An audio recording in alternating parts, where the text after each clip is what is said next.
Hello, everyone. I want to welcome you to the 2025 presentation of the Friend of Darwin and Friend of the Planet Awards. At the National Center for Science Education, we are dedicated to defending the integrity of science education and celebrating those who stand with us in making that possible.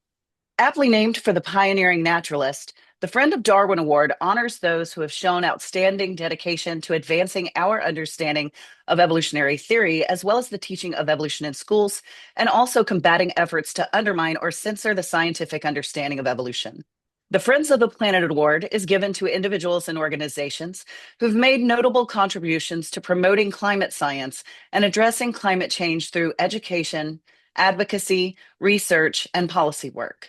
This award reflects NCSE's commitment to protecting the broader scientific understanding of our planet's dynamic systems, as well as the urgent need to address these challenges as our rapidly challenging and changing planet brings new challenges. These prestigious awards celebrate individuals and organizations whose effort to support the work of NCSE and advance our mission have been truly outstanding, and who have made significant contributions to promoting scientific literacy, protecting the teaching of evolution and climate science, and advocating for the accurate and robust representation of science. Together, these awards highlight NCSE's broader mission to protect science education from political and ideological attacks, ensuring that students receive a science education that equips them to understand both the natural world and the pressing issues facing humanity today. Thank you for joining us. Also joining us today to welcome our awardees is Kenneth R. Miller, the president of NCSE's board of directors. Ken? Thank you very much, Amanda. And I'd especially like to thank our attendees who are looking on and congratulate all the awardees. I serve really as the chairman of a board of directors, a volunteer board of directors drawn from academia, from private industry, from public media, and from biotechnology companies. All of us on the board of directors recognize that science is in crisis in our nation at the present time. A crisis such as few of us have seen. These are extraordinary times, and I don't mean that in a good way. The only way that scientific inquiry can survive is for science to continue to gain public respect.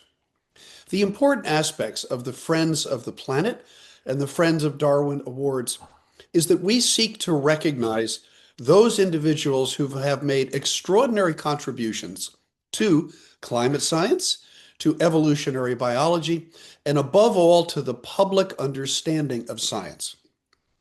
Tonight, we will recognize two extraordinary institutions. One particularly concerned with the understanding of evolution, and the other with defending the climate in times when that various physical and chemical stresses are being put on that climate. Significantly, looking at the awardees, Florida is appropriately overrepresented by one of those institutions and also by a leading science communicator. That makes sense because wherever the climate is going, Florida is going to get there first. So I take particular pride in recognizing both the institution and the individuals committed to effective communication of science in the great state of Florida. I'd also like to add that one of the things that we are blessed with as an institution, and I'm talking about the National Center for Science Education, is support, encouragement, and teamwork from those individuals who either affiliate themselves with our organization or are happy to partner with us. And we see examples of that everywhere tonight. I would like to thank all of the individuals who are attending.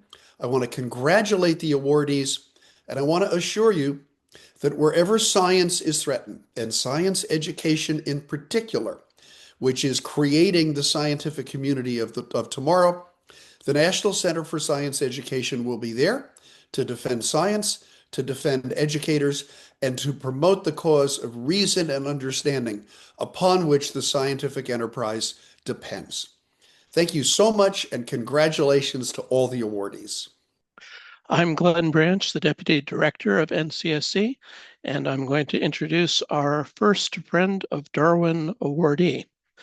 The Evolutionary Studies Initiative at Vanderbilt University is not only a model of interdisciplinary focus on the importance of evolution in higher education, but also a good friend of NCSC's. This friendship culminated in the summer of 2025 when NCSC and the initiative collaborated to hold a two-day Scopes Monkey Trial Centennial Symposium, at which NCSC's Amanda L. Townley, Joseph Graves Jr., and Kenneth R. Miller, as well as a host of former board members and previous recipients of NCSC's Friend of Darwin Awards spoke. And we certainly hope that our productive collaboration will continue.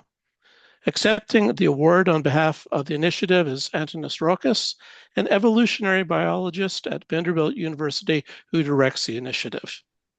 Antonis? Thank you so much, Glenn. I'm incredibly grateful to receive this award on behalf of everyone at the Evolutionary Studies Initiative. We founded our initiative almost 6 years ago in 2019 with two missions in mind. The first was to offer Vanderbilt students in evolution-related topics the opportunity to create a local scientific network and a support system that serves as a springboard for their success. It delights me and my fellow colleagues to no end to see how much our trainees have embraced our initiative and to see our group come together during our journal clubs, our scientific retreats, and our conferences and symposia that we're organizing. And we're thrilled that just a couple of months ago, we secured our first ever NIH training grant, one of the very few that mention the word evolution or evolutionary in their title. So we consider that a win, especially in these times. The second mission is broader and relates to the fact that a good understanding of evolutionary principles, in our view, is vital for addressing today's big health, big social and economic challenges. But on the other hand, the teaching of evolution, especially of human evolution in this southeastern part of the US, where our initiative resides, has a troubled past, and public acceptance of evolutionary science is low.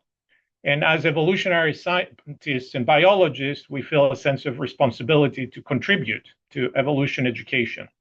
This is where the incredible work of the National Center for Science Education comes in, and why receiving this award is such a huge honor. NSSE's tireless support for all things evolutionary has been our guiding light, even before our inception.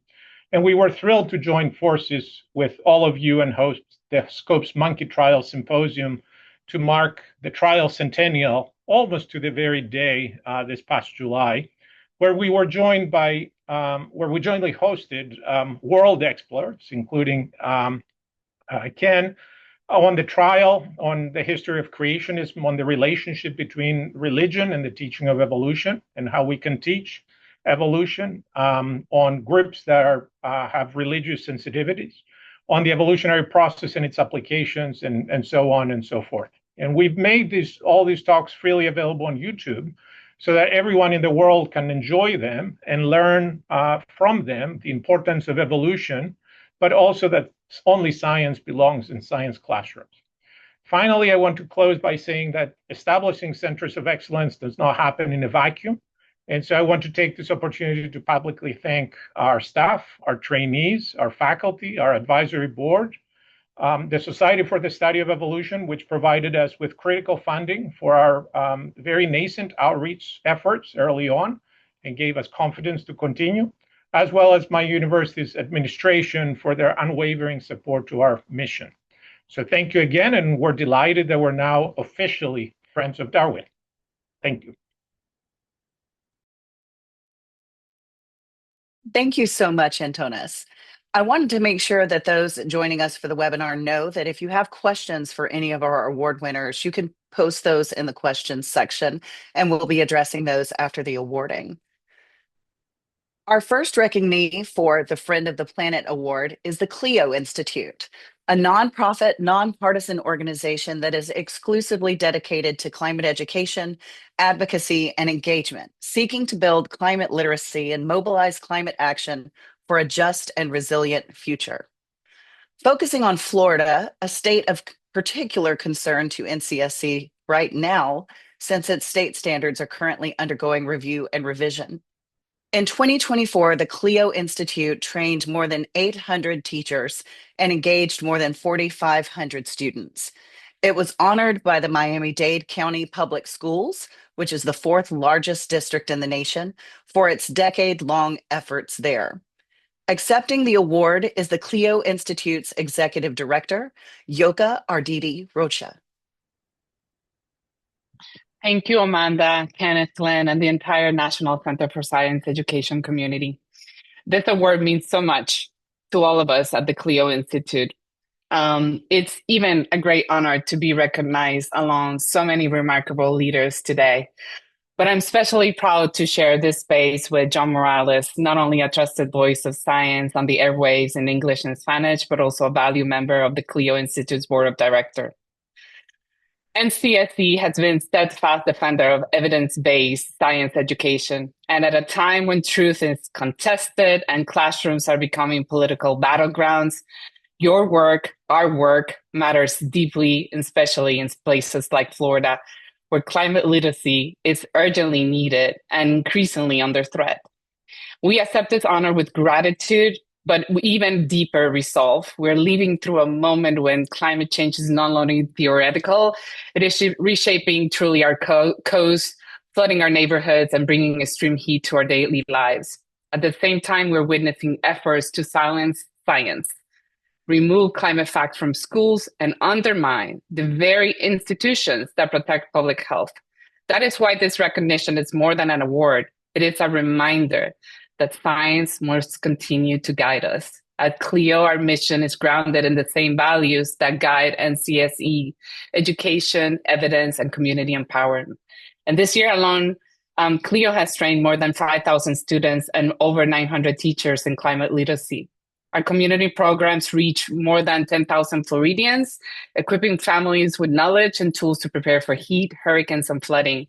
And our science communications efforts reach more than 70 million people, showing clearly that communities are hungry for accessible and trustworthy science-based information. In many ways, CLEO stands on your shoulders because we share a belief that science literacy is foundational to a strong democracy and a resilient society. I'm deeply proud of the leadership emerging from our youth specifically, and from women across Florida who are disproportionately feeling the impacts of a warming climate. And our youth movement has grown to span over 13 college campuses across the state, reaching thousands of students who are stepping into advocacy with conviction and speaking truth to power. Florida is often seen as ground zero for the climate crisis, but we firmly believe that it can be a model of what can be possible. Despite political headwinds, we see communities stepping up with courage when they're giving facts, agency, and a sense of belonging in this work. Science gives us that clarity. Education gives us that power. And community work gives us that hope. And of course, partnerships like this one remind us that we're not alone. I specifically want to just highlight a campaign of ours that just recently earned 7 Loom Awards in the categories of human rights, causes, and public good, earning more than 100 million in views around the world, reminding us that science must meet people where they are and speak both to the mind and to the heart. And so on behalf of our board, our team, our youth leaders, and our educators, and the thousands of Floridians who look to CLEO for trusted information, I thank you for recognizing our commitment to climate education and action. We accept this award not as a celebration of what we have done, but as a call to continue, to keep teaching, to keep engaging, to keep building a future where every community has access to science and the tools they need to thrive. Thank you for this honor, and thank you for standing with us in this essential work. Thank you so much, Yoca.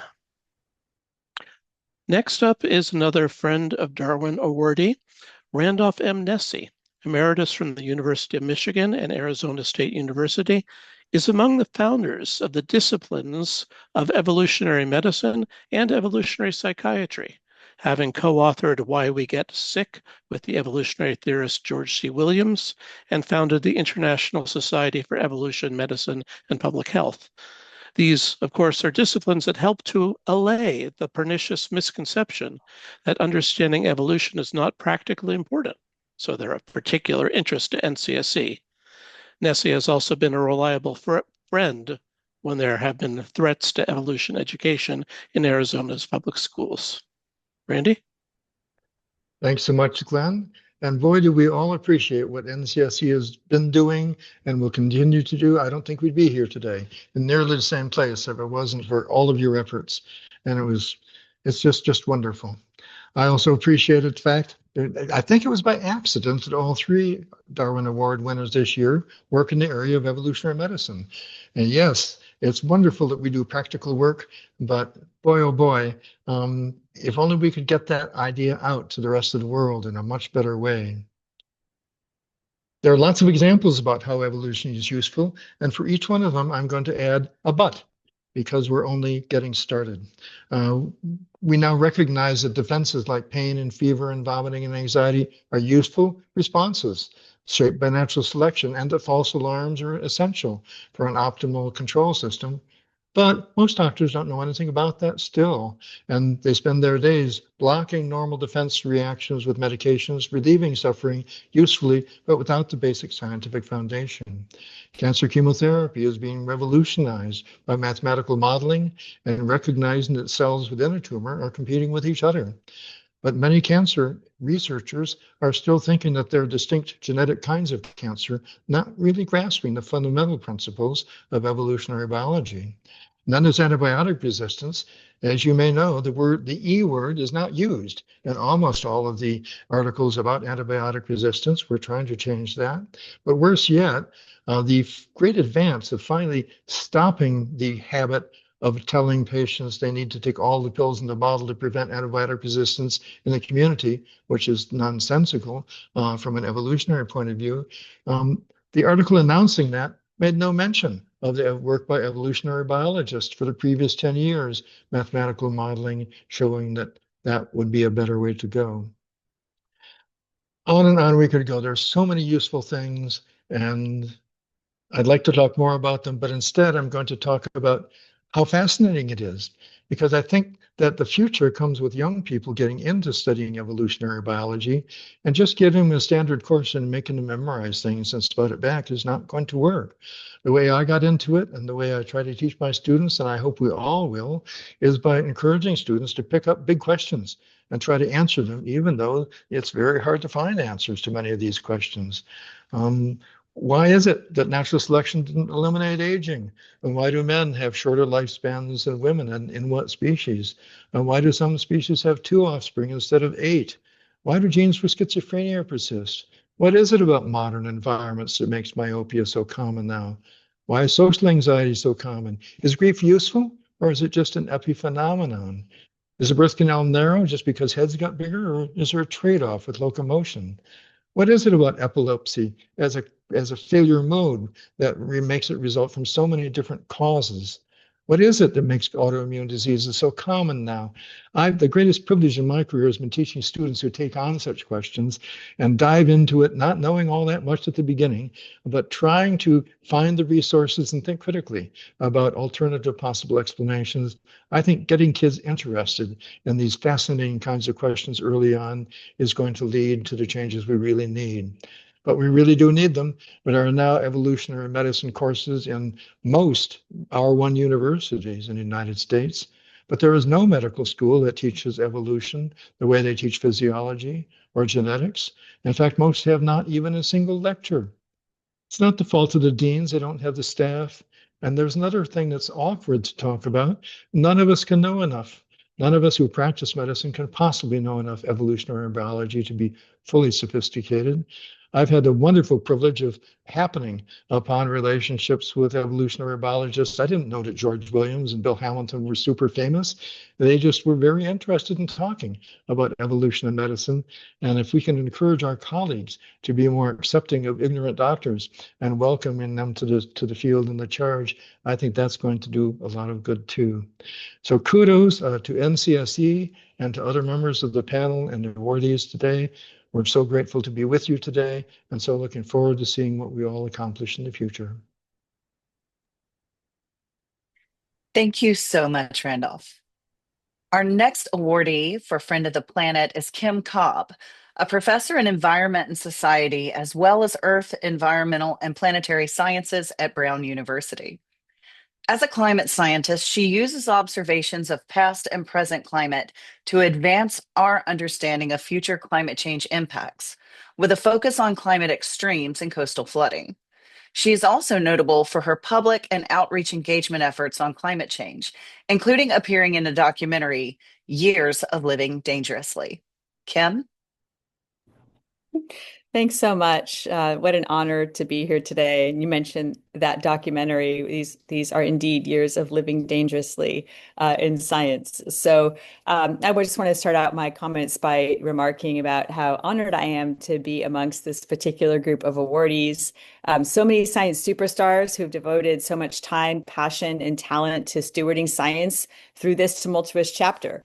But I wanted to also remember that the origin story of NCSE reminds us that scientists have long been called to the work of ensuring the integrity of science in the public eye and in the sphere of policymaking. Science has always been and probably always will be a heavily contested space. So society demands that scientists step away from their labs and their computers to engage directly with the public.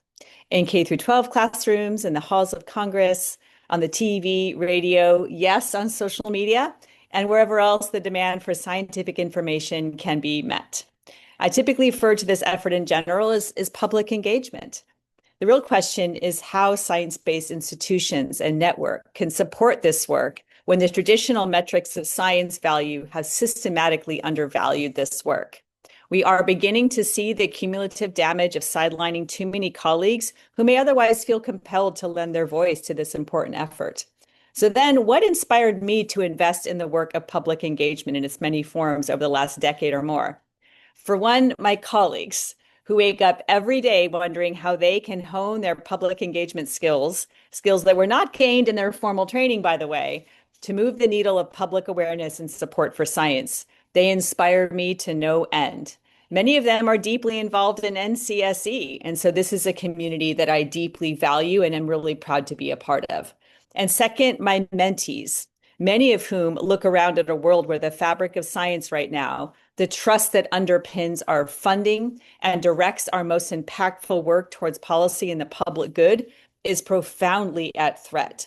And I would like to think that one day they will find themselves in an environment where they can en masse step into the void between policymakers, the public, and some of whom are curious, some of whom have ill intentions, and the body of science practice, results, and accomplishments, and really help to bridge what is so critically important to the future of our planet and every living thing on it.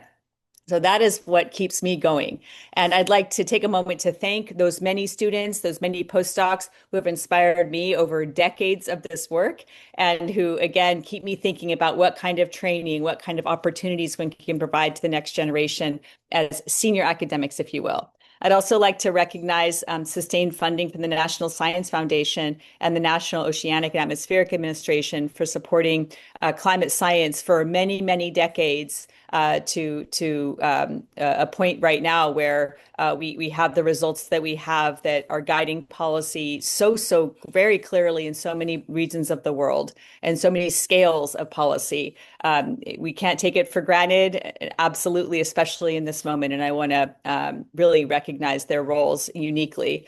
And then lastly, I'd like to thank my academic homes, Georgia Tech and Brown, both institutions that when I said I want to get out and lift my voice in the public sphere, and I may get in a bit of trouble, said, go forth and use your voice in however way you would like to in defense of science. And I really want to recognize the critical role for academic freedom in providing a platform for so many of us to do this work, not just the ones that are here today, but the arc of colleagues that stretch back into the decades of the before times. And that was in large part thanks to academic freedom. So here's to academic freedom as well as the bedrock for everything that we value in science. Thank you. Thanks very much, Kim. I have the privilege of introducing our third Friend of the Planet recipient, John Tui Morales is a meteorologist in Miami, the founder of Climadata, a specialized forecast and consulting company, and a columnist on climate change for the Bulletin of the Atomic Scientists. Reared in Puerto Rico, he was the first degreed meteorologist on Spanish language television in the US, on Univision and then Telemundo. He was one of the first meteorologists to emphasize climate change in his broadcasts, and probably the very first to do so in both English and Spanish. Among his previous honors are 3 Emmys and a Science Defender Award from the Union of Concerned Scientists. John? Well, thank you so much, and congratulations to all the awardees today, and especially my dedicated colleagues at the CLEO Institute, Yoca, and everybody there. I see firsthand all the hard work that we do, right, for the purpose of empowering the population through climate education, through science education. And that, of course, allows people to call for action on this very urgent issue. Now, all of us here and many in the audience perhaps bear the scars of years of prioritizing proper science education, bringing attention to environmental degradation, social injustice, the worsening climate crisis, and, of course, standing up for science. As well, you've probably seen me do in more than one viral moment. And I do want to speak of the last 12 months or so. I have had my share of viral moments. None of this is planned, I want you to understand. This really stems from way back in 1991 when I left NOAA and the National Weather Service, where I was a meteorologist, civil servant, to pivot to broadcast news. And well, the very first anchor I worked with said that if I pretended to be anybody else but myself, people would see right through that I needed to be authentic. And I think maybe I've taken that a little bit too far, for better or for worse. What you see on TV, the John Morales that you see on TV, is the OG. I mean, this is really the way I am. And sometimes I react certain ways, other times I react in others. But in this digital age where everything seems to get drowned out by, just over sensory stimulation that we get from all directions, this authenticity, this humanity seems to be breaking through. And it's a little bit embarrassing. I've had, just recently I had said the Lord's name in vain, right? And I got in trouble for that. Speaking of getting in trouble, other times I've lost my composure on TV. Other times I've been mad on TV. But at many levels, while it is personally embarrassing, first and foremost, the most important thing is that in a weather emergency, this cuts through, and I know for a fact that lives have been saved because the message is getting through, whether I'm mad or sad or whatnot. And then in the long run, all this standing up for science, all this advocating for climate action, I know people see it in a different way when they get to personalize it and internalize it because they see this weatherman doing things in a different way. So it's been unconventional, but certainly effective. There's way too many people to thank for this honor. Obviously, NCSE, everybody here today, obviously my wife, my kids, my grandkids, they all have my back. But for sure, I want to congratulate everybody that won here today, the Friend of Darwin or Friend of the Planet Award. I am certainly in good company. Thank you. John, thank you so much. Our next awardee for Friend of Darwin is Katie Hinde, Associate Professor in Arizona State University School of Human Evolution and Social Change. Katie Hinde researches lactation in mammals. However, not coincidentally, she is also the mastermind behind March Mammal Madness, an ongoing project that sees organisms competitively engaging each other in a bracketed series of interactions that are informed by biological research. Now entering its 13th year, March Mammal Madness is used by thousands upon thousands of teachers and hundreds of thousands of their students around the country. Hinde participated in the NCSE NABT Evolution Symposium in 2024, as well as its Darwin Day reprise in 2025. Katie? Thank you so much, Amanda. And this is an incredible honor for me because I have known about the National Center for Science Education since I was a teenager in the 90s. And last century, I grew up in Seattle in the shadow of the Discovery Institute that was so deeply invested in muddying public understanding for evolution. But NCSE was the first and foremost defender of my beloved science, then under the helm of anthropologist Eugenie Scott. From the courtroom to the classroom, from the ballot box to the bar stool, NCSE was unflinching in defending evolution in education. In my primary research of, let me close that. In my primary research of milk and lactation, the objectively greatest mammalian adaptation, shaped by 300 million years of natural selection, I've always been deeply cognizant that all of my accomplishments and expertise were built on the foundation of public funds.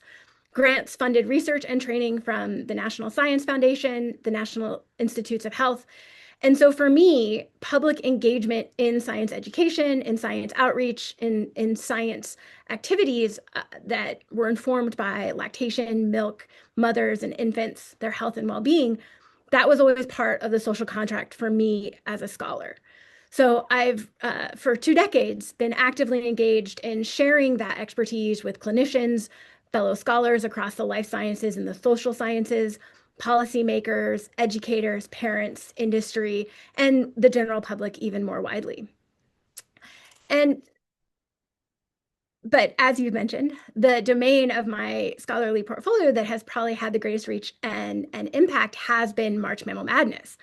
Every March, a team of 70 scientists, educators, librarians, artists, conservationists, and others that are excited about celebrating nature and ecosystems, science and art, community and colleagues have come together to share knowledge and celebrate our natural world and the adaptations of the species within it.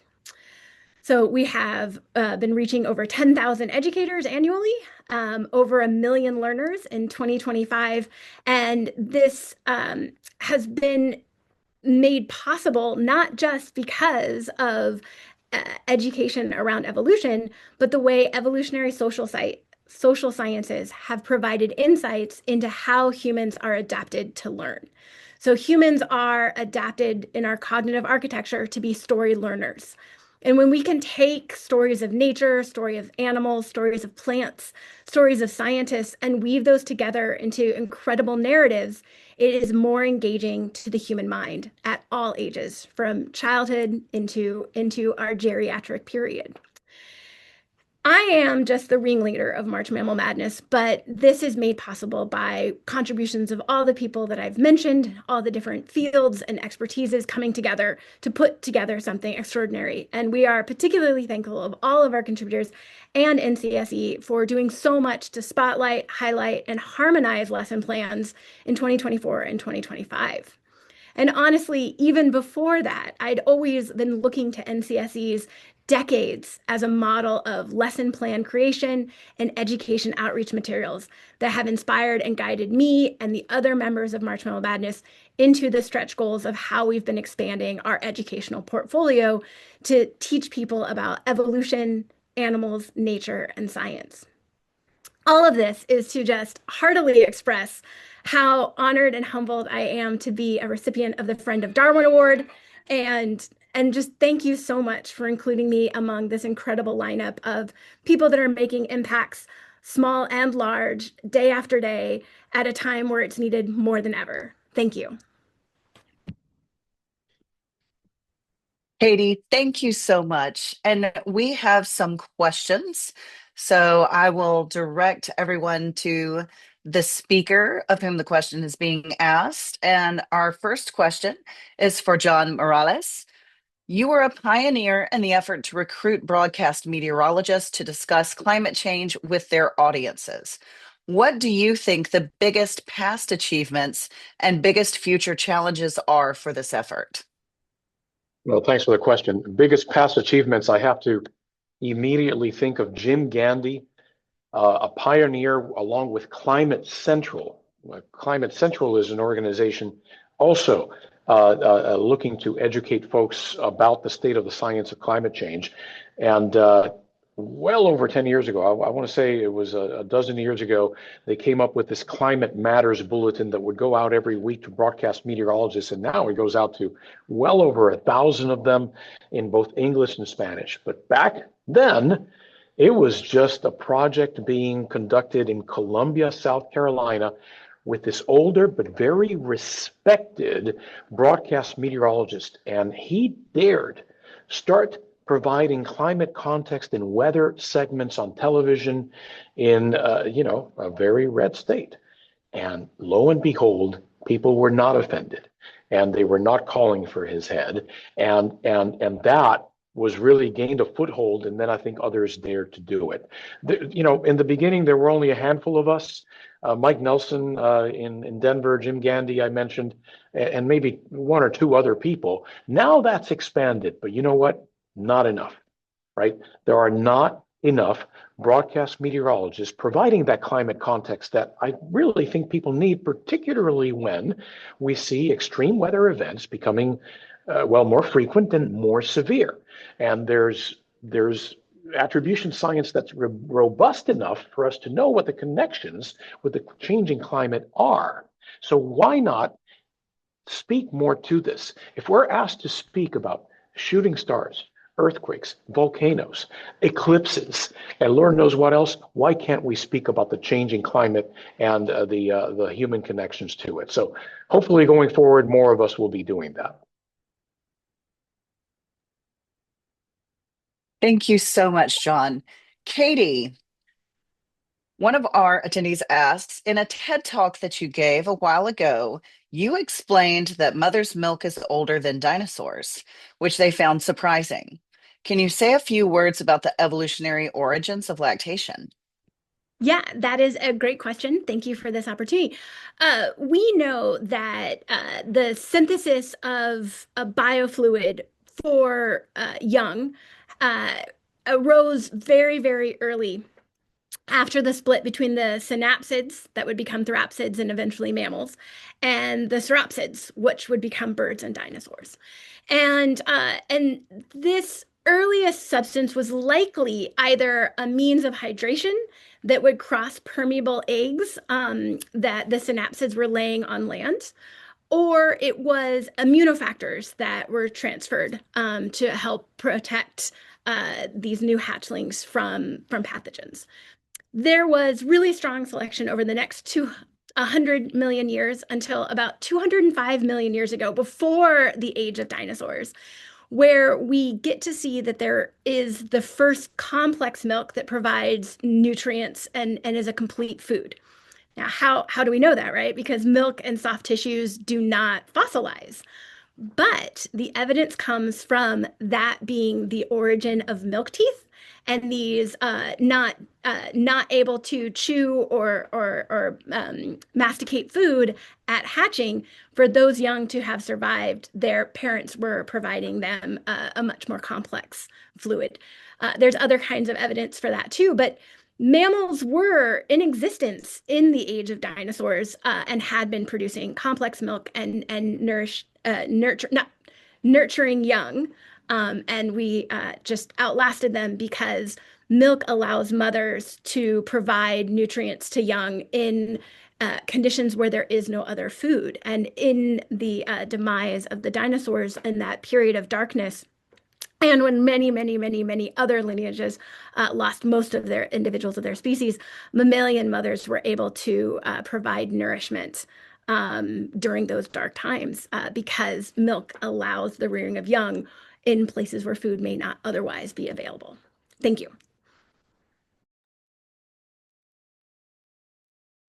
Incredible. Thank you. Antonis, The question is, have you been monitoring the state of evolution education in your native Greece? And if so, how does that compare to what you see in the United States? Yeah, thank you for the question. That's a great question. I have been monitoring the situation. I grew up in Greece and trained for high school and university there. The situation is different in the sense that in public schools in Greece, you're allowed, teaching of religion is allowed. So there isn't a separation of church and state like there is here. And so, for most of the high school, I had a priest, a Greek Orthodox priest that taught religion, and then a biologist that taught biology. And that was sort of the normal, and still is the normal state of affairs in Greece. I think here the situation and so as a result of that situation in Greece, there is a room for religion, or room is provided for religion in classrooms as through its teaching, and then or particular types of religion, and then there is room for science, and that keeps things to some extent apart. I think here in the U.S. the issue is that because religion is not allowed to be taught in public schools, certain religious groups, right, have tried to come up with strategies that can put religion into the classroom, and that translates into all the issues that we have with the teaching of evolution in high schools. So it's a very different environment in terms of belief or lack of belief in the science of evolution. I would say that the situation is probably more similar than we think it is. I see not just in Greece, but in other European countries, a rise in the number of people that just don't accept legitimate scientific evidence and doubt it. I think there is more emphasis or more acceptance of authority in Europe than there is in the US, and that sort of still masks things. But certainly I'm familiar with many relatives or people I know from from my background and past, where they have great misconceptions about evolution. Some of them just really don't believe in evolution. But if I tell them that I'm an evolutionary biologist, they still love me and accept me and say, well, you must know more. And so I'll stop there. Thank you so much, Antonis. And I'm going to remind those that are joining us, feel free to ask questions by clicking on the question button and posing a question. Our next question is for Yoca. It was mentioned earlier that Florida is currently revising its state science standards. In a dream world, what would you like to see about climate change in those new standards?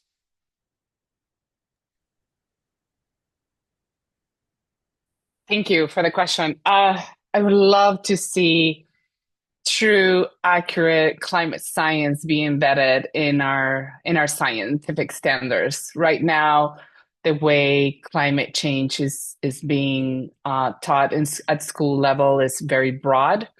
And for a frontline state like Florida, having scientific-based education is something that we need for real life saving skills.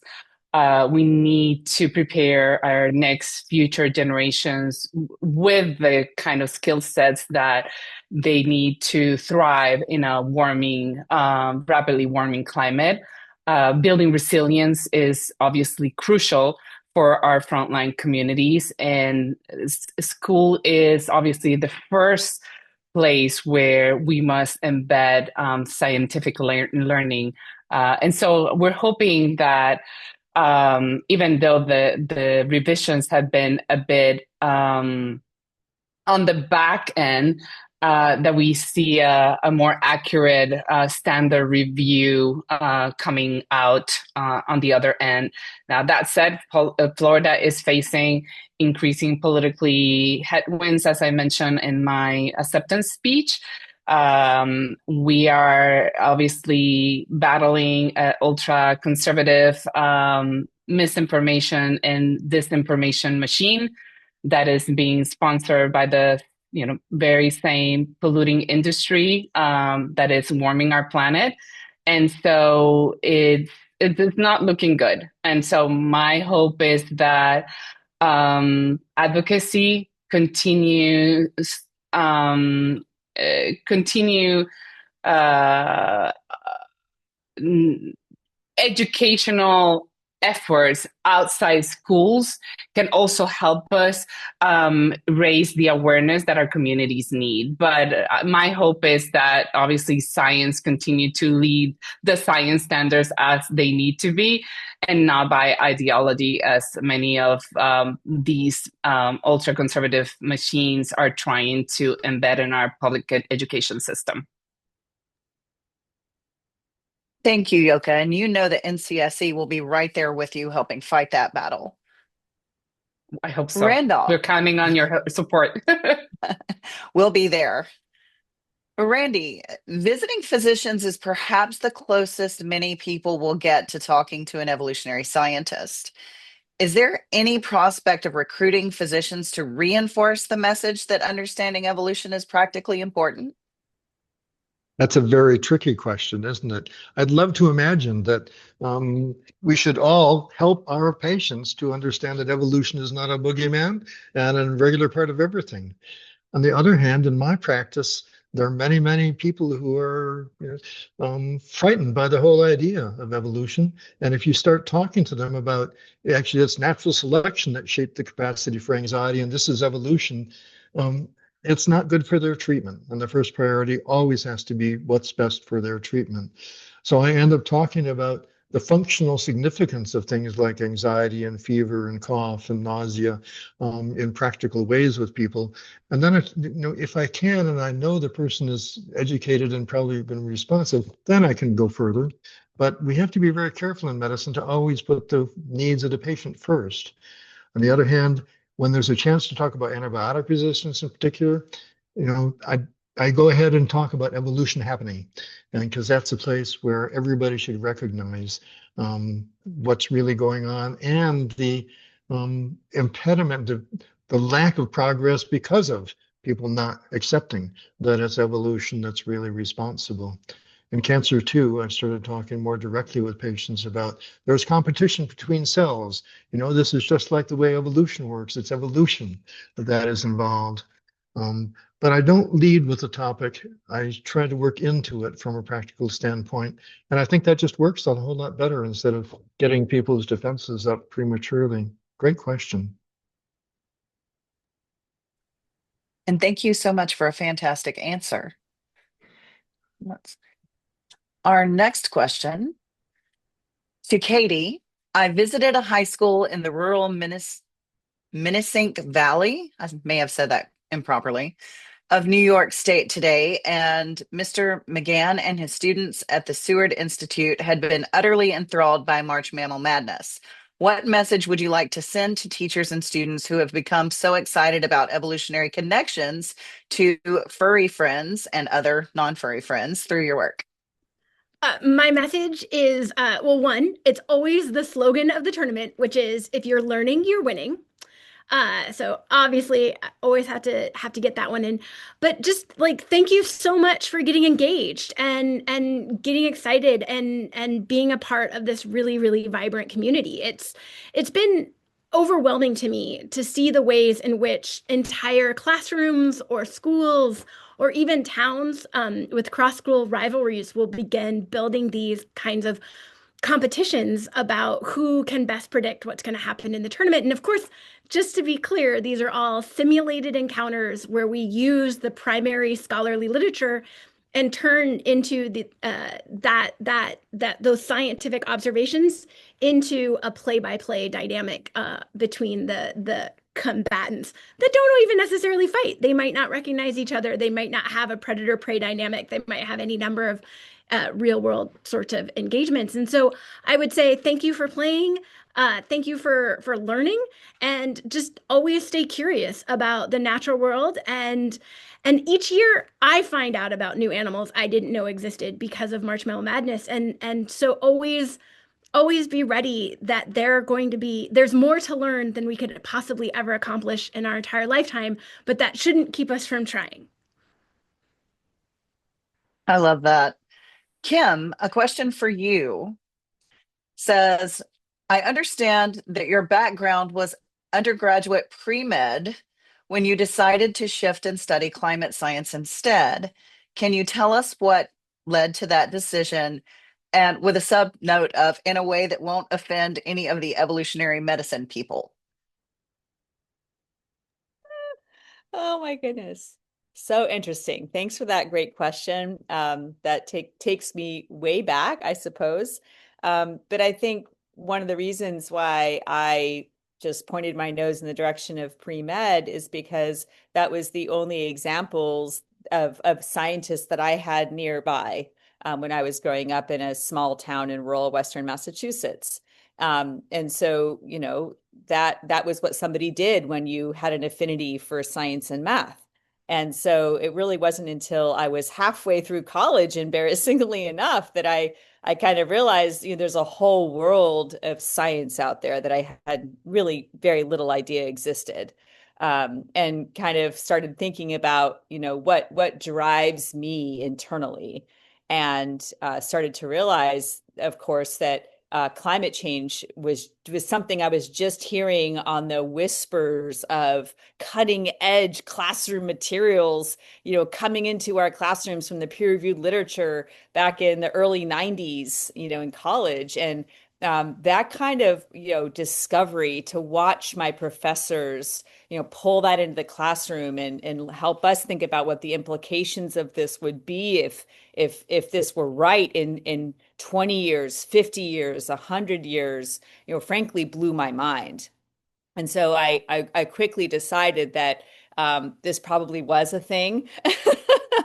It probably was happening according to the few glints of science that I've been able to see on the slides in my professor's classes, or overheads back in the day, excuse me. And that was really what set my course very clearly to that end. But I have to say now, to come back and give my credence where it's due, now I'm very engaged in climate and health research, actually. And so you can really see when you have worked in this space long enough, and John was talking about this as well, we're about saving lives here in climate science. And so when you think about the cadence of extreme events, the devastation of extreme events, the coming heat waves, the coastal flood hazards, the air quality disasters we've all lived through, which are kind of so apocalyptic. These remind people like me, who come from a physical science background, that is the ultimate goal. And there are lots of really amazing knowledge gaps to close there that can be fueled and addressed by research and science. So, and that's actually also a great way to talk about climate science in new ways as well. Thinking about the solution set that impact our day-to-day lives, our health, our well-being, our livelihoods. So that's where I've really started putting a lot more energy. So yeah, there is a little bit of a full circleness to my evolution as a scientist. Thanks for the great question. I love that. And it's just a reminder of just how interconnected everything, including we, are with the world around us, and how important it is for us to use science as a tool to understand and to also teach science to the next generation so that they continue to ask these wonderful questions. As we come to the close of this incredible evening, I just want to extend our heartfelt thanks to all of our incredible award winners. Your dedication, hard work, and passion are so inspiring, and it really is our pleasure to be able to celebrate your achievements and your contributions to our understanding of the world around us. For all of you joining us and honoring these remarkable individuals and their contributions to the legacy of Darwin and to our shared responsibility as stewards of our planet, thank you. Your support and encouragement and engagement with NCSC are what amplify the importance of the work being done, and what allows us to do this work, to honor those who are sharing in the work, and to collectively have an impact towards a scientifically literate future. Because of you, we continue to move forward in pursuit of that vision. I encourage you to continue to celebrate the spirit of discovery, of connection, and care for the world around us. Thank you once again, and we hope you have a wonderful evening. As we work towards the end of this year, please consider donating to organizations like NCSE, as well as sister organizations that are fighting these battles around the country. We cannot do it without you. And for 44 years, you have made our work possible, and we are having an impact. It's more important now than probably ever it has been before. Thank you.